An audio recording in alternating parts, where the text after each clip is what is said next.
অত্যন্ত আনন্দঘন পরিবেশে বিলেতে চট্টগ্রামবাসীদের সবচাইতে বড় মিলন মেলা অনুষ্ঠিত হয়েছে। রবিবার পূর্ব লন্ডনের মালবারি ব্যাংকুয়েটিং হলে অনুষ্ঠিত এ মেজবান এবং সাংস্কৃতিক অনুষ্ঠানে ব্রিটেন এবং ইউরোপ থেকে প্রায় ২,০০০-এর অধিক চট্টগ্রামবাসী অংশগ্রহণ করেন। গ্রেটার চিটাগাং অ্যাসোসিয়েশন ইউকের পক্ষ থেকে ভবিষ্যতে এ ধরনের অনুষ্ঠান আয়োজনের কথা জানালেও আগতরা চট্টগ্রামের উন্নয়নে ভূমিকা রাখার আহ্বান জানান। এখলাসুর রহমানের ক্যামেরায় বিস্তারিত জানাচ্ছেন সারোয়ার হোসেন। গ্রেটার চিটাগাং অ্যাসোসিয়েশনের উদ্যোগে দ্বিতীয়বারের মতো অনুষ্ঠিত হলো মেজবান এবং সাংস্কৃতিক অনুষ্ঠান। বাংলাদেশের বাইরে এই যেন এক টুকরো চট্টগ্রাম হয়ে উঠেছিল। এবারের আয়োজন নিয়ে সন্তুষ্টির কথা জানান উদ্যোক্তারা। গ্রেটার চিটাগাং অ্যাসোসিয়েশনের মাধ্যমে আমরা একটা প্ল্যাটফর্ম সৃষ্টি করে দিয়েছি।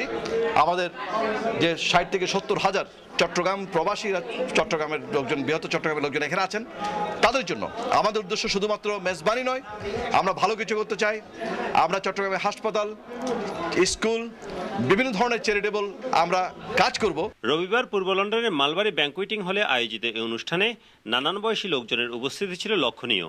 এ ধরনের আয়োজন ভবিষ্যতেও অব্যাহত রাখার কথা জানান আয়োজকরা।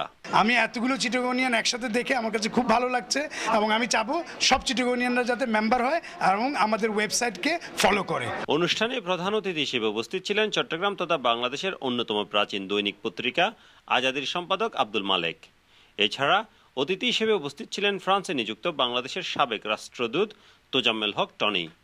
তারা এ ধরনের আয়োজনের প্রশংসা করে চট্টগ্রামের উন্নয়নে পদক্ষেপ গ্রহণের আহ্বান জানান। তাদের একটা উদ্দেশ্য কিন্তু খুব মহৎ, সেটা হচ্ছে তারা চট্টগ্রামের জন্য একটা কিছু করতে চায়। তারা সেই জন্য তারা এখানে যে অনুষ্ঠানে যে টাকা পয়সা এবং চট্টগ্রাম এখানে বিদেশে এসে তারা যে টাকা শুধু উপার্জন করছে সেটা না, তারা আমাদের চট্টগ্রামের যারা গরিব দরিদ্র জনসাধারণ আছে তাদের জন্য তারা কিছু করতে চায়।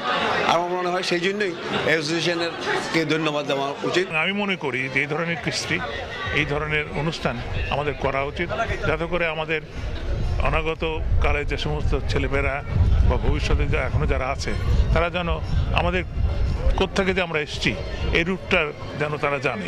জমকালো এই আয়োজনে জনপ্রিয় শিল্পী তপন চৌধুরীর গান দর্শকদের মাতিয়ে তোলে। তিনি বাংলাদেশের বাইরে চট্টগ্রামবাসীদের এত বিশাল আয়োজন দেখে অভিভূত। বিদেশের মাটিতে চট্টগ্রামবাসীর এই মিলন মেলা দেখে আমি অভিভূত।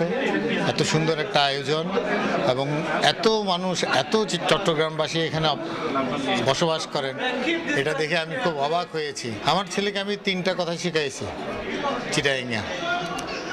গলদে তুই হার ফুয়া আর ফুয়া হয় আর তপন্যার ফুয়া, তোর বাড়ি ঘরে আর বাড়ি চিটাগাং, আর লাস্টে হয় চিটাইঙ্গা ফুয়া মেডিত ফুললে লোয়া। বিলাতে দ্বিতীয়বারের মতো অনুষ্ঠিত হলো চট্টগ্রামবাসীদের সর্ববৃহৎ আয়োজন বাৎসরিক মেজবান। এখানে প্রায় ২,০০০-এরও অধিক চট্টগ্রামবাসী অংশ নিয়েছেন। শুধু ব্রিটেন নয়, বিলেত থেকেও অনেক চট্টগ্রামবাসী এসেছেন আজকের এই আয়োজনে। আয়োজকরা আশা করছেন এই আয়োজনের মাধ্যমে এবং তাদের সংগঠিত হওয়ার মাধ্যমে বৃহত্তর চট্টগ্রামে কিছু উন্নয়নমূলক কার্যক্রম পরিচালনা করবেন। Sarwar Hossain, Bangla TV news, London.